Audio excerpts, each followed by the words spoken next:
cuando yo ejercía como docente, trataba de hacer que todas las clases fueran muy prácticas.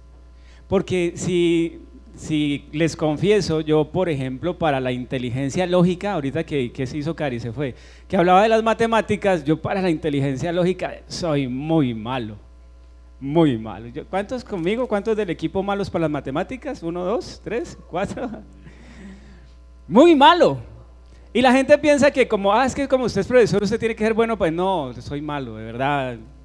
Y soy administrador de empresas encima de todo, me gradué de administrador de empresas. Ay. Sin embargo, yo trataba de que a los niños pudieran vivir las matemáticas. Entonces, las matemáticas y muchas cosas. Por ejemplo, cuando estábamos hablando en quinto grado de los órganos de los sentidos, entonces cuando íbamos a hablar de la vista, yo compraba o hacíamos que compraran ojitos de vaca y ellos diseccionaban, los niños de quinto grado diseccionaban el ojito, sacaban el cristalino y tener el cristalino en la mano para ellos era un aprendizaje significativo. ¿Qué significa aprendizaje significativo? Lo que hacemos cuando montamos bicicleta. Tú eres profe, ¿verdad?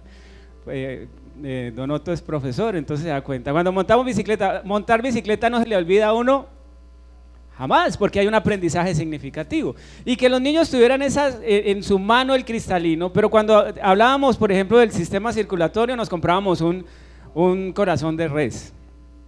Y es diferente decirle a unos niños, no, es que tiene 2 ventrículos, 2 aurículas y no sé qué, ábralo y mírelo con sus ojos, sea práctico.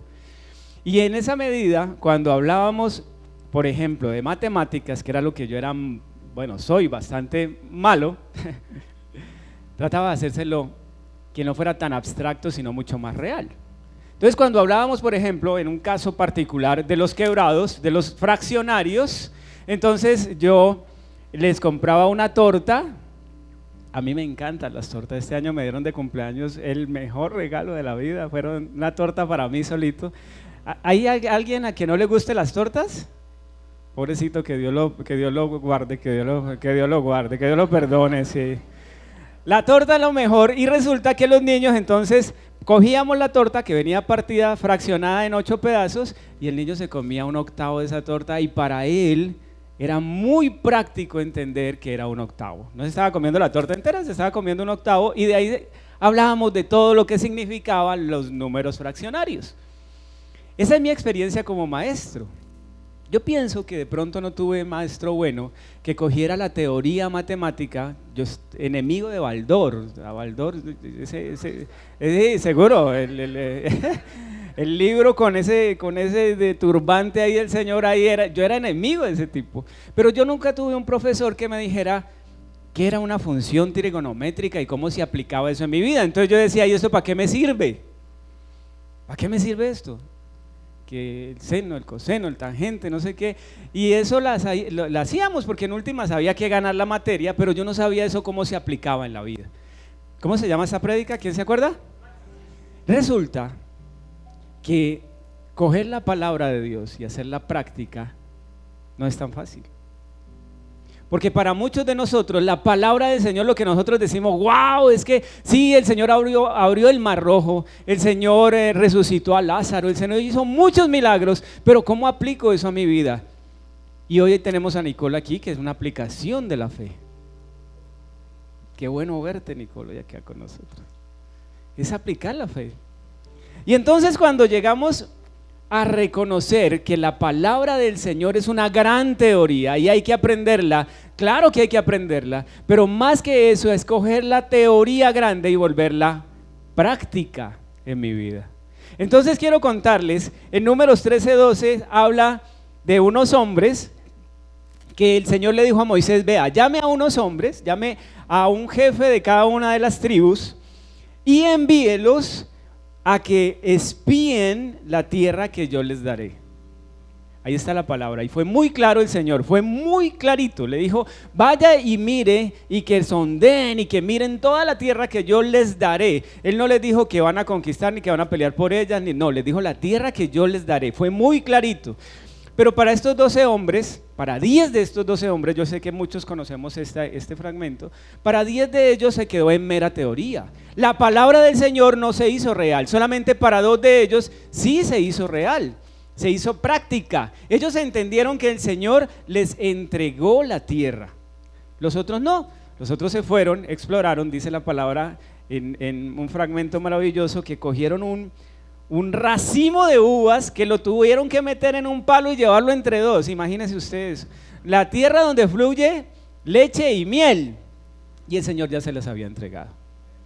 Pero de esos 12 hombres, que la palabra los nombra muy claritos, dice que Samúa, Zafat, Caleb y Gal, o sea, es que Moisés le cambió el nombre, le puso Josué, Palti, Gadiel, Gadí, Amiel, Setur, Nabí y Jeuel. Para el nombre, para los bebés, ahí hay bastantes nombres para los bebés. Resulta que de esos 12 hombres salieron a explorar, salieron con la teoría, porque yo estoy seguro que Moisés llamó a los jefes, el Señor le dijo, llame a los jefes y vayan y exploren la tierra que el Señor les va a dar. Ellos salieron con su teoría, pero solamente 2 de ellos volvieron sabiendo que esa teoría se iba a hacer práctica en su vida. ¿Estamos de acuerdo? Para nosotros, la palabra de Dios, que sabemos que es real, que sabemos que es verdad, que sabemos que el Señor obra, que Él no cambia, que así como hizo milagros hace 2000 años, sigue haciendo milagros hoy en día. Para nosotros, muchas veces cuando nos llega la aflicción, es reconocer que esa palabra, volverla práctica en mi vida, no es tan fácil. Entonces, se fueron estos hombres y llegaron con unas malas noticias algunos, solamente 2 de ellos llegaron con una buena noticia, pero al Señor le ofendió mucho esas malas noticias que ellos trajeron. Ese menospreciarse ofendió a Dios. Y el Señor se enojó y habló con Moisés, y Moisés intervino por ellos, y el Señor le dijo, bueno, entonces por cada día que estuvieron allá les voy a dar 1 año de espera. Vamos a esperar 1 año antes de llegar a la tierra prometida. Y todos los que llegaron y salieron de Egipto no llegaron a la tierra prometida. Hubo que cambiar completamente toda la generación. El Señor cambió la generación para que quienes llegaran a la tierra prometida fueran una nueva generación de los israelitas. ¿A qué quiero llegar con esto? A que cuando tú tienes la teoría muy clara en tu cabeza, pero no la vuelves práctica, cuando tú tienes muy clara la palabra de Dios en tu cabeza, pero no la aplicas de manera clara, puedes estar ofendiendo al Señor. Señor, yo sé que tú obras milagros, pero ¿por qué mi vida no se aplica? Señor, yo sé que tú has resucitado muertos, pero yo sigo enfermo. Señor, yo sé que tú eres el dueño del oro y de la plata, pero es que no la veo en mi vida, y empieza la duda a socavarnos en nuestra mente. Y es ahí donde la teoría, la palabra de Dios, se queda en teoría, porque la tarea de los 12 hombres que se fueron era, el Señor dio la teoría, pero ellos debían volver la práctica. El Señor da la palabra, pero eres tú quien la aplica en tu vida. Yo conozco personas, alguna vez le hablamos a una persona del Evangelio, estábamos recién llegando al Evangelio y le contamos, es que estamos yendo a la iglesia, el Señor nos ha transformado, el Señor nos ha sanado, y este hombre dijo, yo me he leído la Biblia 3 veces. Se leyó la Biblia 3 veces y se la leyó como un libro cualquiera. No tuvo la intención de reconocer que la palabra de Dios está viva y que hay que reconocerla y aplicarla de manera tal. Entonces miren lo que dice la palabra de Dios. Dice que ellos se fueron, y después en el siguiente libro, cuando ya murió Moisés, ya en Josué, el Señor llamó a Josué y le dijo, bueno, ya Moisés se murió, ya pasaron los 40 años. Entonces ahora es hora de que guíes a mi pueblo a entrar a esa tierra que hace 40 años les iba a dar y no quisieron recibir. Esa hora, es este momento, esa hora. Y Josué muy fácilmente hubiera podido decir, Señor, pero es que llenar los zapatos de Moisés, es que no, y es que mi pueblo, y es que muchas cosas que a él se le hubieran atravesado por su cabeza, pero él 40 años antes había cogido la palabra y la había hecho práctica en su vida. Tuvo 40 años para pensar cómo iba a actuar cuando llegara ese momento de recibir la tierra prometida. Es decir, Josué, quien iba a recibir en este momento lo que el Señor le iba a entregar, ya estaba preparado para hacer práctica la palabra del Señor. Amén. no, el Señor no los teletransportó de un lugar al otro. El Señor le dijo, prepárese, actívese, porque ahora es la hora de que usted lleve el pueblo, de que pase en el Jordán y lleve el pueblo a la tierra prometida. Es decir, la palabra del Señor está clara, pero la acción la tenemos que tomar nosotros. ¿Estamos de acuerdo o no? Entonces, ahorita sí les explico qué es praxis. Praxis dice que es una acción, es un actuar o una práctica, eso ya lo sabemos. Pero miren lo que dice más adelante que me parece maravilloso. Dice, es la combinación del saber, el hacer y el actuar moral. La combinación del saber, el hacer y el actuar moral. Cuando el Señor te da una promesa y tú haces práctica esa promesa, la vuelves praxis en tu vida, esa promesa se cumple sí o sí.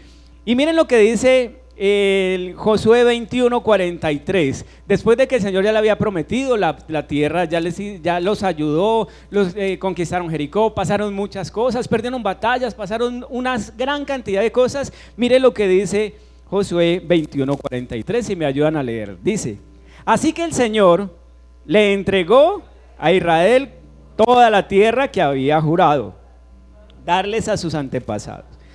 Y los israelitas la tomaron para sí. ¿Y qué? Se establecieron en ella. Miren lo que sigue. Ni una sola de todas las buenas promesas que el Señor le había hecho a la familia de Israel quedó sin qué. Estamos en el, vamos al 45. Bendito mi Dios. Vamos al 45. Ahora sí, ni una sola, ayúdenme, de todas las buenas promesas que el Señor le había hecho a la familia de Israel quedó sin qué. Todo lo que Él le había dicho se hizo qué. Aquí fácilmente podría terminar la prédica. Aquí fácilmente podría decir, bueno, es que las promesas del Señor se cumplen si nosotros tomamos la actitud de practicar de verdad la palabra en nuestra vida. ¿Cierto que sí? Pero seguiría siendo parte de la teoría, porque esto sucedió hace, no sé, 3.000 años de pronto, un poquito más de 3.000 años. ¿Cómo hago yo para aplicar de verdad la palabra de Dios hoy en mi vida? Hoy, ¿qué dice el Señor? ¿Qué te está diciendo hoy a ti el Señor? Sabemos que las promesas del Señor se cumplieron en ese momento, pero ¿cómo hago yo para entender qué me dice el Señor hoy en día en mi vida? ¿Cómo hago yo para volver práctica la palabra del Señor? Entonces, lo primero que te dice el Señor hoy es entender quién eres.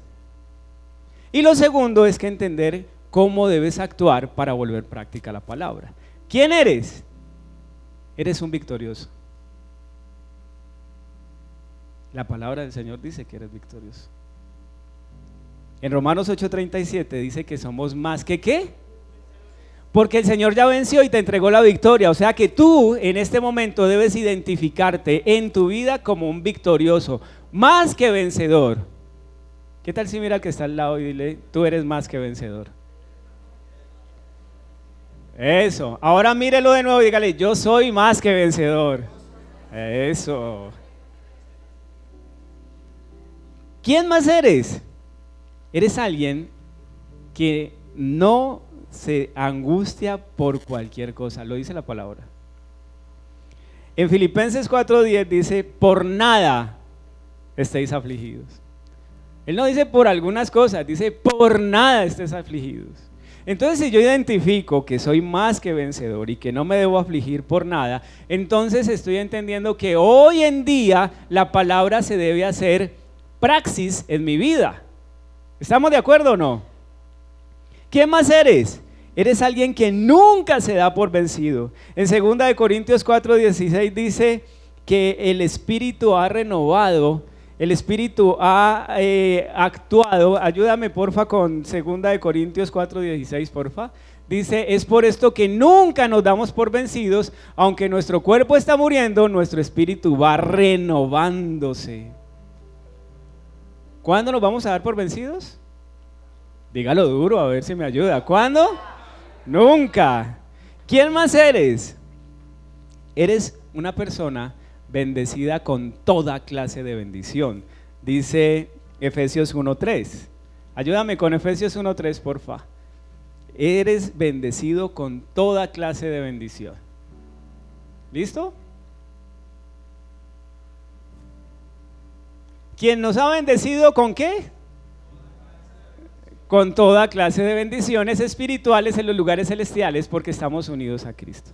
En medio de la aflicción, si yo tengo entendido que vivo en victoria, que no me voy a dar por vencido, que no voy a vivir angustiado y que soy bendecido con toda clase de bendiciones, si yo pongo en práctica eso, voy a pasar esa aflicción, voy a sobrepasar esa situación si pongo en práctica eso. ¿Quién soy? Identificarse quién soy en Cristo. El enemigo lo primero que te va a querer atacar, lo primero que va a querer robarte es la palabra. Lo primero que el enemigo va a querer quitarte es decirte es que tú no eres nadie. ¿Y quién eres?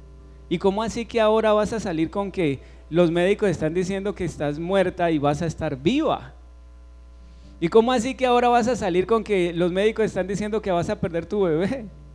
Y resulta que el Señor dice otra cosa. Identificar quién soy yo en Cristo y de verdad hacerlo real en mi vida, volverlo una práctica en mi vida. ¿Quién soy?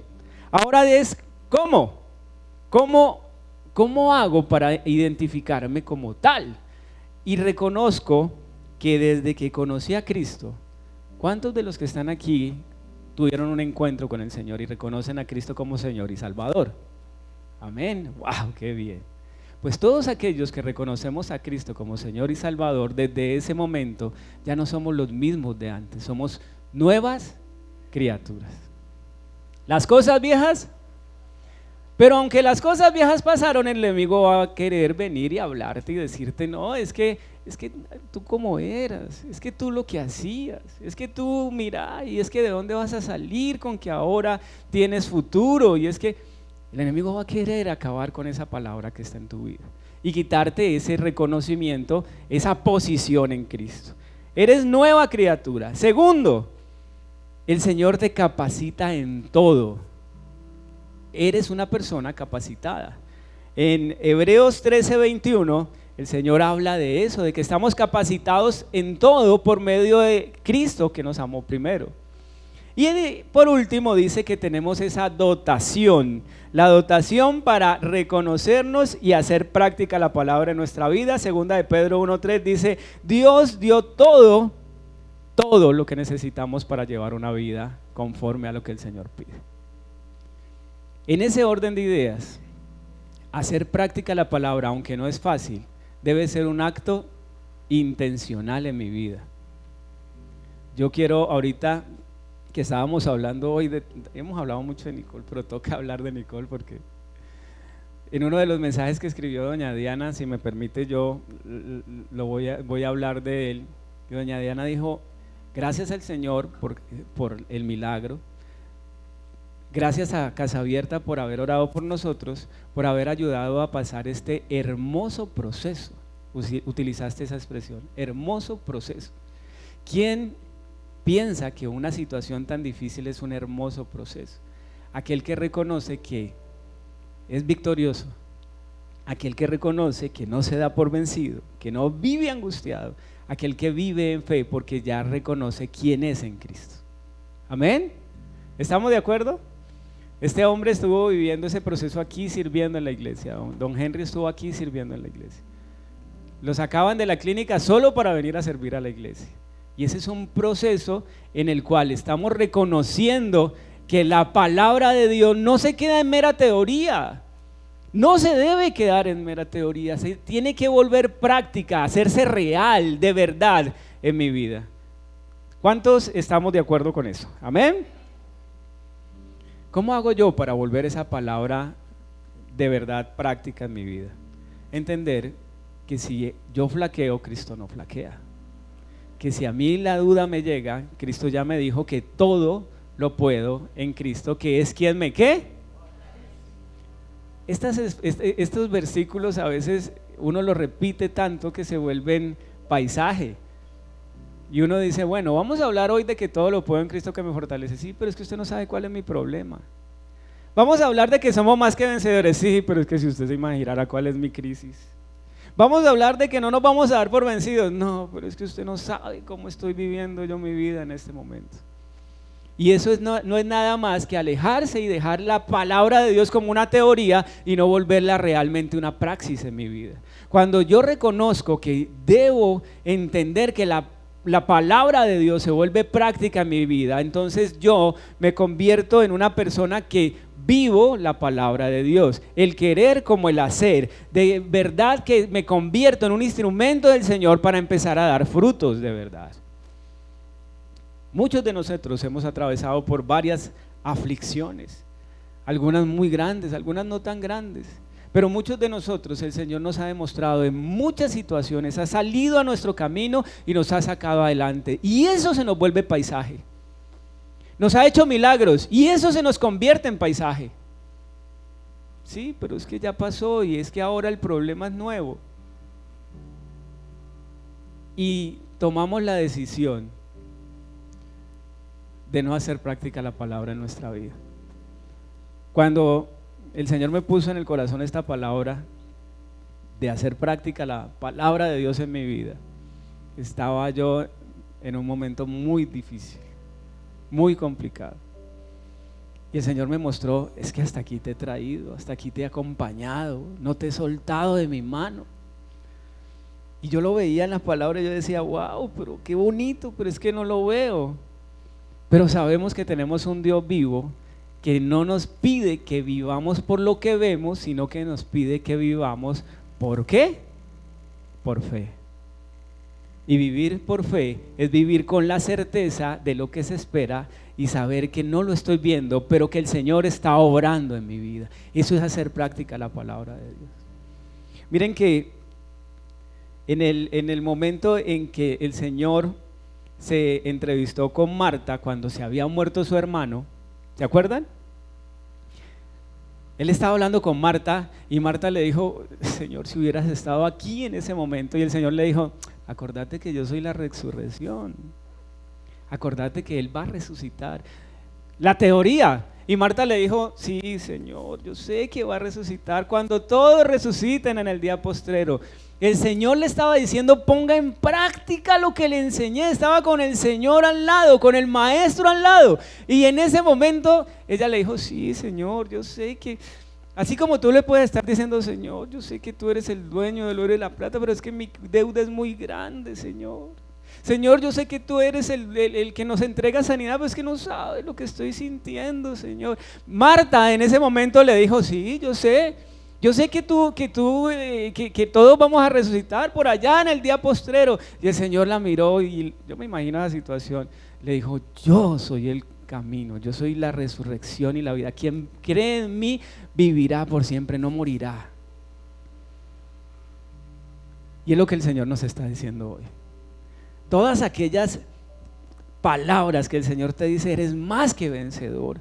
No temas, no desfallezcas, yo estoy contigo, estás renovado, tienes nuevas fuerzas, eres nueva criatura, que no se nos vuelvan un paisaje en nuestra vida, porque el Señor te ha acompañado hasta aquí, no te ha dejado solo, te ha demostrado su mano y este es el momento en el que por encima de cualquier aflicción debemos volver práctica la palabra.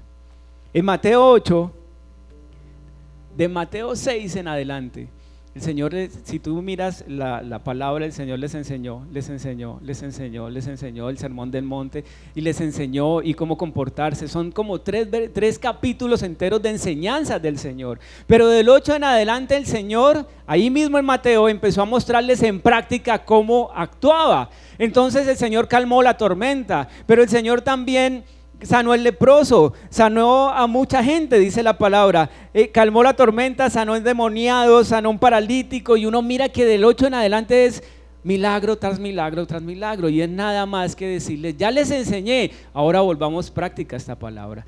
Y en Mateo 10 ya los tiene completamente enseñados, ya los tiene con una práctica tan grande que les dice, vayan y sanen enfermos, echen fuera demonios. O sea que ya lo que yo les enseñé, lo que ya vivieron en práctica, ahora vayan y ejérzanlo. Y hoy el Señor nos está diciendo, vamos a ejercer la palabra de Dios. ¿Cuántos estamos dispuestos? Es el momento, es la hora. La aflicción que tú tienes en tu corazón puede ser muy grande, pero tenemos un Dios más grande. La situación que puedes estar pasando en este momento es muy difícil, pero tenemos un Dios que mira esa situación en lo natural, pero tenemos un Dios sobrenatural, que no importa cuán grande, cuán difícil, cuán complicado sea lo que estás viviendo, el Señor ya te entregó la palabra y te toca a ti, así como esos dos, como Josué y Caleb, que entendieron esa teoría tan maravillosa y la volvieron práctica. En este momento te toca a ti y a mí coger esa teoría tan maravillosa que tenemos y hacerla práctica en nuestra vida. ¿Estamos dispuestos? ¿Qué tal si ahí es donde usted está? Cierra sus ojos, incline su rostro y vamos a poner en práctica la palabra del Señor. Padre, en el nombre de Jesús te damos muchas gracias, Señor, por darnos esta palabra el día de hoy, Señor. Gracias, Padre, porque ni una sola de tus promesas van a quedar incumplidas en mi vida. ¿Qué tal si ahí donde usted está lo declara? Padre, yo declaro con mi boca, Señor, que creo en tus promesas, que cada cosa que me dijiste, Señor, cada cosa que me entregaste en mi vida, Señor, sé que se va a cumplir y se va a cumplir a cabalidad, Señor. Lo declaro y lo hago práctico en mi vida, Señor. Gracias, Señor, porque tú me estás enseñando hoy que no quedará ninguna promesa sin cumplir, porque soy más que vencedor. Dígalo ahí donde usted está: Señor, yo soy más que vencedor, porque tú me entregaste la victoria en la cruz del Calvario. Gracias, Señor, por hacerme entender, Padre poderoso, que ninguna situación va a ser más grande que tú, que eres el creador de los cielos y de la tierra. Gracias, Señor. Gracias, Padre poderoso, porque no me doy por vencido, no por mis fuerzas, sino porque tu palabra lo dice. Tu palabra dice que no me voy a dar por vencido. Así que la situación que se esté presentando en mi vida, por difícil que sea, no me va a vencer. No voy a tirar la toalla, no me voy a dar por vencido, no voy a perder esta batalla, porque no es en mis fuerzas, Señor, es en tus fuerzas. Gracias, Señor, porque tú me dices que no me debo angustiar. Por nada voy a estar afanoso, declárelo, no voy a estar afanoso por nada, porque tú, Señor, me dices que voy a orar por todo y que la oración tiene una respuesta, Señor. Tú me entregas esa respuesta y yo la recibo, Padre poderoso. Gracias, Señor, porque ya me bendijiste con toda bendición espiritual en los cielos, Señor. Y a partir de hoy esa palabra la vuelvo práctica en mi vida y doy pasos de certeza, sabiendo, Señor, que tú eres el omnipotente, Señor, y que las bendiciones me llegan y me persiguen, porque yo te creo, Rey Celestial. Gracias porque me hiciste una nueva criatura, Señor, porque me capacitaste y me dotaste, Señor, para salir adelante en medio de la situación. Señor, no es por mí, no es por mí, Señor. Es por ti, por tu obra redentora en la cruz y por tu magnificente poder, Señor, que voy a salir adelante de esto. Porque no estoy solo, porque tú dijiste que estás conmigo todos los días hasta el fin de los tiempos. Porque no voy a dar pasos solo, porque tú enderezas mis sendas, allanas mis caminos, Señor. Y porque la palabra a partir de este momento que ha sido paisaje en mi vida, la voy a volver real, la voy a volver práctica, Padre poderoso. Y en el nombre de Jesús voy a entender, Señor, que tú eres quien me entregó la victoria y me hizo más que vencedor.